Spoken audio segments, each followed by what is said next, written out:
Hello, students. Today we are going to discuss the poem Dust of Snow by Robert Frost. And of course, the whole explanation will be in Hindi. So, first of all, about the poet, it is written by Robert Lee Frost. Robert Lee Frost जो है पैदा हुए थे 26 मार्च 1874 को and he died 29 January 1963। American poet थे and वो nature poet कहलाते थे। नेचर क्योंकि बहुत सारा उन्होंने अपनी लाइफ जो है सराउंडेड बाय नेचर उन्होंने जी है और नेचर के बारे में लिखते थे इसलिए और हम क्या देख सकते हैं कि उनका लिखने का स्टाइल जो है वो काफ़ी सिंपल है, क्लियर है, क्लैरिटी देख सकते हैं, सिंप्लिसिटी देख सकते हैं, सादगी देख सकते हैं उनके यूज ऑफ लैंग्वेज के अंदर। बहुत ही सिंपल लैंग्वेज लिखते थे। तो सिंपल पर्सन जो है, ऑर्डिनरी पर्सन चाहे ज़्यादा पढ़ा लिखा नहीं हो, उनको भी समझ में आ जाती है उनकी poem. Excellent use of symbols हम कह सकते हैं, मतलब प्रतीकात्मक भाषा वो यूज करते थे। हालांकि साधारण सी दिखती थी, बिल्कुल सिंपल सी पोएम है, लेकिन उनके अंदर मीनिंग जो है वो काफ़ी डीप होता है। यूजेस नेचर, और वो क्या करते हैं, वो नेचर को यूज करते टू डिस्क्राइब ह्यूमन साइकोलॉजी को डिस्क्राइब करते थे, ह्यूमन फीलिंग्स को डिस्क्राइब करते हैं नेचर के थ्रू। और इस पोइम में भी हम देखेंगे कैसे नेचर के थ्रू जो है वो बताना चाहते हैं कि एक नेचुरल ऑब्जेक्ट को दिया उन्होंने और उस ऑब्जेक्ट के थ्रू हमें बताना चाहते हैं कि उनका मूड कैसा था। रियलिस्टिक डेपिक्शन बताते हैं रूरल लाइफ का, गाँव और फॉरेस्ट के संबंध में लिखते हैं वो, रूरल लाइफ के बारे में लिखते हैं। और हम ये कह सकते हैं कि उनका सब्जेक्ट मैटर काफ़ी सिंपल होता है, ऑर्डिनरी साधारण एवरीडे सब्जेक्ट मैटर होता है। तो जो भी पिक करते हैं वो एवरीडे लाइफ से लेते हैं, जो भी ऑब्जेक्ट्स लेते हैं एवरीडे लाइफ से लेते हैं और उसी चीज़ के ऊपर लिख देते हैं। लेकिन सब्जेक्ट चाहे सिंपल हो, लैंग्वेज सिंपल हो, लेकिन थॉट जो है उनके विचार काफ़ी गहरे होते हैं, डीपर थॉट्स हम देख सकते हैं। और ये जो पोएम है हम जो अब पढ़ेंगे डस्ट ऑफ स्नो, ये किसके बारे में, ये है कि महत्व होता है और the little things in our life, हमारे जीवन के अंदर जो छोटी छोटी चीज़ें हैं उनका बहुत बड़ा महत्व होता है। इवन छोटी छोटी चीज़ें जो है हमारी पूरी लाइफ को चेंज कर सकती है अगर हम उन पर ध्यान दें तो। ब्यूटी ऑफ नेचर जो है उनको दिखाया गया है, विंटर सीजन के बारे में बताया इस पोएम में, कैसे पेड़ों के ऊपर बर्फ है, पक्षी है, बर्फ उन राइटर के ऊपर गिरती है, तो बहुत ही अच्छा सीन है। लेकिन पोएट जो है वो एक सैड मूड में है। ये होता है कि जब पोएम स्टार्ट होती है हमें पता चलता है पोएट जो है वो सैड मूड में है। हम इस पोएम में क्या देखेंगे कि जो पोएट सैड मूड में है उसका मूड चेंज कैसे होता है, ठीक है, और कैसे चेंज हुआ। Falling of fine particles of snow, snow के जो छोटे छोटे पार्ट्स हैं, ठीक है, डस्ट ऑफ स्नो जो है, पार्टिकल ऑफ स्नो जो है वो इसके ऊपर गिरती हो, जैसे ही पार्टिकल ऑफ स्नो इसके ऊपर गिरती है पोएट जो है वो अलर्ट हो जाता है और उसका मूड चेंज हो जाता है। तो हम देखेंगे कि कैसे ये होता है। Dust of snow, dust, the small particle of snow is mentioned here. So the way a crow shook down me the dust of snow from a hemlock tree has given my heart a change of mood and saved some part of a day I arjun.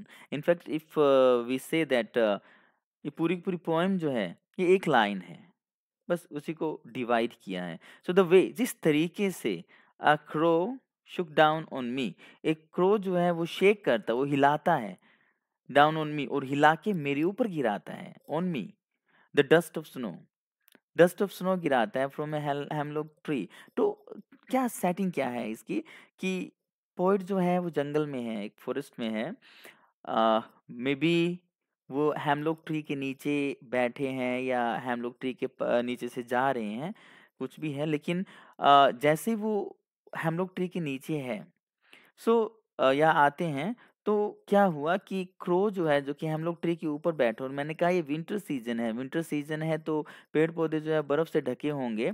तो जो कौवा बैठा है उसके ऊपर, तो वो shake करता है अपने आप को, जैसे वो शेक करता है वो ब्रांच हिलती है, और उस ब्रांच के हिलने से क्या होता है, जो बर्फ ऊपर थी ब्रांच की वो वो जो है वो पोएट के ऊपर चली जाती है, ठीक है। और उससे जो है क्या रिएक्शन होता है पोएट का वो आगे वाले स्टेंजा में बताएगा।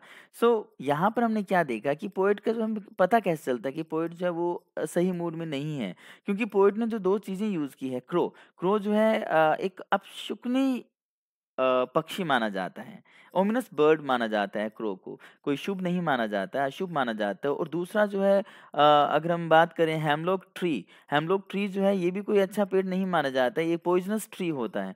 तो इन दोनों को यूज़ करने का सेंस है, क्योंकि पोएट दूसरे भी वर्ड यूज़ कर सकता था, दूसरे पेड़ों को यूज़ कर सकता था, लेकिन उसने नहीं किया। क्यों? क्योंकि वो बताना चाहता था कि वो जो है वो अच्छे मूड में नहीं है। क्योंकि उसके इंट्रोडक्शन में देखा था कि नेचर के ऑब्जेक्ट को वो यूज करता है ह्यूमन साइकोलॉजी बताने के लिए, ह्यूमन फीलिंग्स को। तो यहाँ पर ये ऑब्जेक्ट जो है वो ह्यूमन फीलिंग बताते हैं कि कैसे क्रो और हेमलॉक जो है वो सिंबल देते हैं उसके सैड मूड को। तो फर्स्ट स्टेंजा में बस इतना ही है और राइम स्कीम काफी अच्छी है। Crow me snow tree A B, crow A, me B, snow, crow and snow A, and me and tree B. So A B A B. This is the rhyme scheme of first stanza. सो पहले stanza में क्या कहा, बस इतना ही कहा कि वो एक पेड़ के नीचे है, हम लोग पेड़ के नीचे है और तभी एक कौवा जो है वो हिलाता है उस ब्रांच को और बर्फ पेड़ के ऊपर जाती है। इससे रिएक्शन क्या होता है? रिएक्शन ये है कि has given my heart A change of mood. तब क्या होता है, उस बर्फ के गिरने से पोएट जो है वो अलर्ट हो जाता है, थोड़ा-सा शॉक लगता है उसको और उससे क्या होता है, उसका हार्ट जो है, उसके अंदर जो मूड है वो चेंज हो जाता है। ठीक है? सिर्फ़ पार्टिकल के गिरने से क्या होता है, उसके हार्ट का मूड चेंज हो जाता है।